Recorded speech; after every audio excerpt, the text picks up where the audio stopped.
Hello my beautiful family, welcome back to my channel. কেমন আছো তোমরা? আশা করছি সবাই খুব ভালো আছো। আজকে আমি তোমাদের সঙ্গে শেয়ার করব একটা আই মেকআপ লুক, যেটা হবে হাফ কাট ক্রিজ, শিমারি আর খুব সুন্দর। তো চলো বেশি কথা না বলি শুরু করা যাক। চলে এসেছি আমি মেকআপ কমপ্লিট করে। এবার আমি প্রথমেই সেট করব আমার আইব্রো। একটা ফ্ল্যাট ব্রাশ নিয়ে আইব্রোটাকে সেট করে নেব ভালো করে। জাস্ট একটু হালকা করেই সেট করি আমি আইব্রো, আমি ডার্ক করে আইব্রো সেট করি না।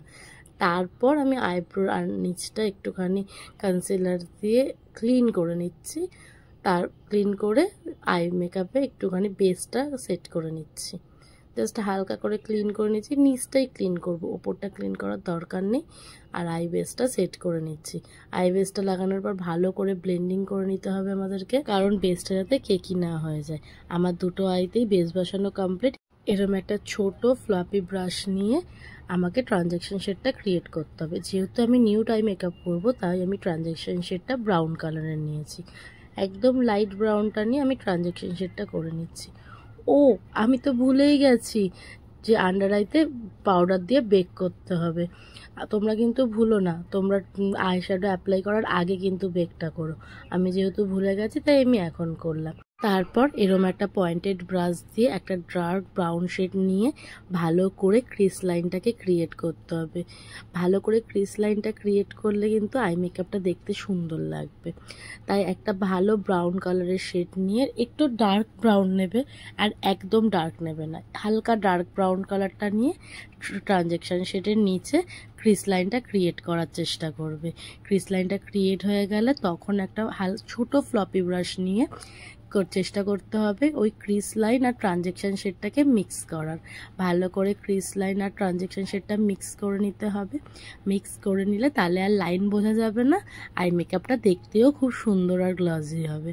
আর আমার এই পাশ দুটো আই মেকআপেরই ট্রানজ্যাকশন শেড আর ক্রিস লাইন কমপ্লিট। তারপর এরকম একটা চ্যাপটা ব্রাশ দিয়ে আমাদেরকে ক্রিস লাইন থেকে ক্রিসটা কেটে দিতে হবে। নিচের পোর্শনে দিয়ে চোখটা বড় বড় করে খুলবে, দেখবে ওপরে যেখানে কনসিলারটা আটকাবে সেইখান অবধি কাটতে হবে। তাহলে তোমার বোঝা যাবে যে কতটা বড় লাগবে না লাগবে। তোমরা যদি এমনিও কাটতে চাইলেও কাটতে পারো, বাট ওইভাবে করলে ইজি হবে তোমাদের কাছে যে কতটা কাটতে হবে। এই দেখো আমার কাটাটা অলমোস্ট কমপ্লিট হয়ে গেছে, দেখেছো কতটা পারফেক্ট লাগছে কাটাটা। তারপর এরকম একটা ছোট ফ্লাপি ব্রাশ দিয়ে যে লাইনটা ক্রিয়েট হয়েছে ওই লাইনটাকে মিক্স করে দিতে হবে সাইড। তারপর এরকম একটা ফ্ল্যাট ব্রাশ নিয়ে যেখানে বেসটা দেওয়া হয়েছে, মানে ক্রিস লাইনটা কাটা হয়েছে, ওইখানটাতে লক করে নিতে হবে যাতে কনসিলারটা কেকি না হয়ে যায়।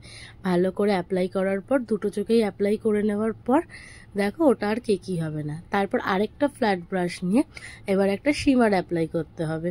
তোমরা যদি ইচ্ছে হয় অন্য শিমার ইউজ করতেই পারো। আমি জাস্ট একটা হোয়াইট কালারের শিমার অ্যাপ্লাই করে দেখিয়েছি। আমার মনে হয় হোয়াইট কালার নিউড আইয়ের সাথে হোয়াইট কালারের শিমারটা বেশি ভালো যায়, তাই তোমাদের ইচ্ছে হলে তোমরা অন্য কোনো শিমার ইউজ করতে পারো। এবার একটা এরকম ছোট পয়েন্টেড ব্রাশ নিয়ে ব্রো বোনটাতে ভালো করে হাইলাইটার দিয়ে দেবে, আর আইয়ের ইনার কর্নারটাতেও ভালো করে হাইলাইটার দেবে যাতে আই মেকআপটা আরও বেশি গ্লস লাগে। কিন্তু দেখো ইনার কর্নারটা আর ব্রো বোনে হাইলাইটার দেওয়ার পর কতটা গ্লস লাগে। এবার একটা আইলাইনার ব্রাশ দিয়ে ভালো করে আইলাইনারটা পরে নেবে। আইলাইনারটা তোমরা চাইলে উইংও করতে পারো, আবার তোমরা কর্নার অবধি টানতে চাইলে তাও পারো।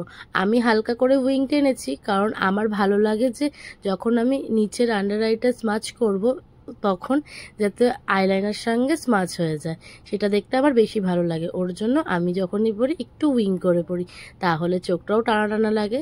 তোমরা একটা ছোট্ট ফ্লপি ব্রাশ নেবে, একদম ছোট, সেটা দিয়ে নিচের আন্ডার আইটা ভালো করে আই শ্যাডো অ্যাপ্লাই করবে। কাজল পরবে, তারপর আই শ্যাডোটা অ্যাপ্লাই করবে। আমি কাজল পরিনি, তার জন্য আমি ডাইরেক্টলি আই শ্যাডোটা অ্যাপ্লাই করছি। দেখো চোখটা কত টানা টানা লাগছে, কি সুন্দর টানা টানা লাগে না? আর আমার টানা টানা চোখ ভালো লাগে, তাই আমি ওভাবে পরি। আর তারপর নিচে একটা ব্রাউন শেড দিয়ে লক করে নেবে যাতে স্কিনের সাথে ওটা মিক্স ম্যাচ হয়ে যায়। আমার কমপ্লিট হয়ে গেছে আই মেকআপ। কেমন লাগলো আমাকে কমেন্টে জানিও, একটা লাইক করে দিও আর সাবস্ক্রাইব করতে ভুলো না। আবার নেক্সট ভিডিওতে দেখা হবে। ওকে, বাই বাই, টাটা।